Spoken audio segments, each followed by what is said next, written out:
파월 연준 의장이 오는 5월 FOMC 회의에서 50베이시스 포인트 금리 인상 가능성을 공식화했습니다. 파월 의장은 국제통화기금 IMF 패널 토론에 참석해 금리 인상을 위해 약간 더 빠르게 움직이는 것이 적절하다고 말했습니다. 루이스 덱 윈도스 ECB 부총재가 7월 금리 인상을 시사하자 유로달러 환율이 장중 1.09달러대로 급등했습니다. 윈도스 ECB 부총재는 인플레이션이 정점에 가까워졌고 ECB의 자산 매입 프로그램이 7월에 종료되지 않을 이유가 없다고 말했습니다. 일론 머스크 테슬라 CEO가 인플레이션이 세계 최대 전장거래 업체 아마존이 물류혁신 기술을 개발하는 스타트업에 10억 달러, 우리 돈 약 1조 2,380억 원을 투자합니다. 아마존은 이를 위해 아마존 산업기술혁신기금을 조성해 운영하고 이 기금으로 전자상거래 배달 시간을 줄여나갈 계획입니다.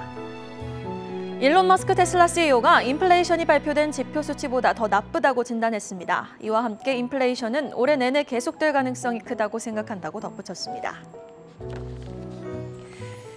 자, 환율 문제 한번 짚어보도록 하겠습니다. 유로달러가 급등을 했습니다. ECB 부총재의 긴축 발언 때문인데요. 7월 금리 인상을 시사하자 유로달러가 1.09달러대로 좀 급등을 한 건데 전반적인 환율에 대한 전망, 본부장님의 전망 한번 듣고 싶습니다. 네, 자 유로화가 목요일 ECB 초기 금리 인상과 또 마크론 대통령의 재선에 대한 낙관론에 힘입어서 거의 2주 만에 최고치인 1.0935까지 0.7%포인트 상승을 하는 모습을 보여줬었습니다.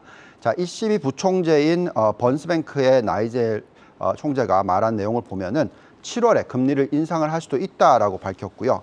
또 페리에 벨기에 중앙은행 총재가 올해 정책 금리가 플러스로 전환될 수 있다라는 발언까지 했었습니다. 자, 이렇다 보니까 시장에서는 ECB의 금리가 7월 달에는 0.2%까지 상승을 하고 인상을 하고 또 2022년 말까지는 0.7%까지 누적으로 상승을 일으킬 것이다, 인상을 할 것이다라고 예측을 하고 있습니다. 자, 게다가 지금 이 프랑스 대선에 있어서 마크론이 지금 이길 수 있다라는 가능성이 높아지고 있기 때문에 이번 일요일 결선 투표에서 또 여론조사에서 앞서고 있다 보니까 계속해서 지금 유로화가 좀 강세를 가는 모습을 보여주고 있습니다. 자, 차트를 보시면은 지금 유로화는 삼각 박스권 안에 있는 상황이 되겠습니다. 그렇지만 지금 바닥권에 와 있고요. 다시 반등을 할 수 있는 그런 여건이 만들어지고 있다라고 생각이 듭니다. 향후에 달러의 추가 상승세가 어느 정도 좀 주춤할 수 있다라고 판단을 하고 있습니다. 자, 그 이유는 우리가 지금 보시면 미국의 정부 부채 비율을 보시면 과거의 2차 세계대전 이후의 고점이었던 120%를 훨씬 뚫고 올라갔고요. 지금 현재 137%의 수준까지 올라와 있고 일부에서 140%까지도 상승할 것이다 라고 예측을 하고 있습니다. 유럽이 지금 정부 부채 비율이 100%가 안 되기 때문에 상대적으로 지금 유로가 강세로 갈 수 있는 가능성이 어느 정도는 만들어지고 있습니다. 그렇지만 지금 현재 미국의 국채 금리가 3% 수준까지도 올라와 있죠. 최근에 지금 2.8에서 2.9% 사이에서 10년 국채 금리가 왔다 갔다 하고 있습니다. 그렇기 때문에 달러 부분은 약세로 가기보다는 안정적인 모습을 볼 확률이 더 높아 보이고요.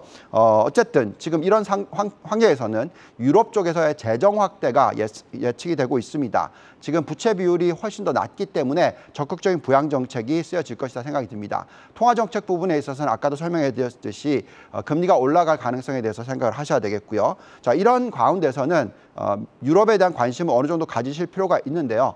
전체적인 유럽 국가들에 대한 투자 또한 독일과 프랑스 그리고 브렉시트를 한 영국에 대한 관심이 필요하다고 말씀을 드리고 있습니다. 투자 방법은 유럽에 직접 투자하시는 것보다도 미국에 상장돼 있는 유럽 관련 지수 ETF에 투자를 하시는 것이 좋겠고요. 여기에 나와 있듯이 대표적인 ETF들을 나열해 놓았으니까 참고하시고 또 유럽의 투자 비중은 글로벌 포트폴리오의 약 5에서 10% 정도 가져가는 것이 적절하다는 말씀을 드리겠습니다.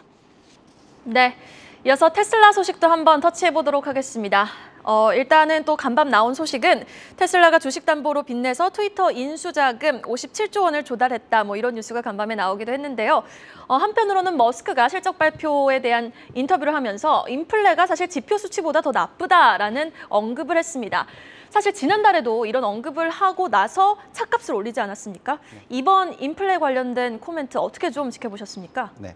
이게 상당히 중요한 포인트입니다. 왜냐하면 우리가 여태까지 팡이나 마가 이런 종목들을 얘기를 하면서 인플레이션을 낮춰주는 기업들이다라고 얘기를 했습니다. 그렇기 때문에 굉장히 고성장, 4차 산업혁명의 핵심이다라는 얘기를 해왔죠. 그렇지만 지금 일론 머스크가 발언한 것을 보면 그만큼 이제는 더 이상 인플레이션을 낮춰주기보다는 인플레이션에 동조하는 기업들로 변해가고 있다는 부분이 중요하겠습니다. 자, 일론 머스크가 한 얘기를 보시면은 공식적인 수치가 지금 인플레이션 실제 규모를 과소평가하고 있다라고 얘기를 했고요. 올해 연말까지 계속해서 인플레이션이 높게 유지가 될 가능성이 높다라는 얘기를 했습니다. 또한 이 공급업체들이 지금 2021년부터 2022년 사이에 부품 비용을 20에서 30% 인상해달라라는 얘기를 하고 있다라고 얘기하기 때문에 지금 보고되어 있는 인플레이션 8.5%보다 훨씬 높은 수치다라고 얘기를 합니다. 뭐 그렇지만 일론 머스크가 지금 최근 작년 올해 가격을 올렸죠. 자동차 가격을 올렸긴 했지만 연말까지는 가격을 더 이상 올리지는 않을 것이다라고 얘기를 하고 있습니다.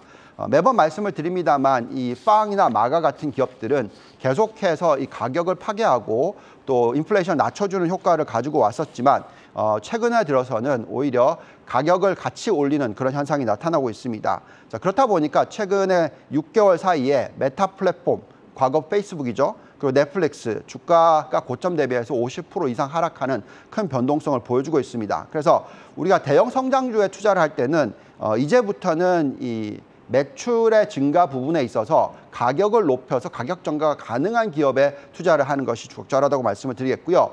그 안에 당연히 테슬라가 들어갑니다. 그래서 테슬라를 보시면은 지금 이 성장주 중에서 대형 성장주 중에서 이런 것들을 보면서 판단하셔야 되겠는데 우선 첫째는 판매 대수가 계속 지속 증가한다. 또 이에 따라서 매출 증가율이 가격을 높이기 때문에 올라간다.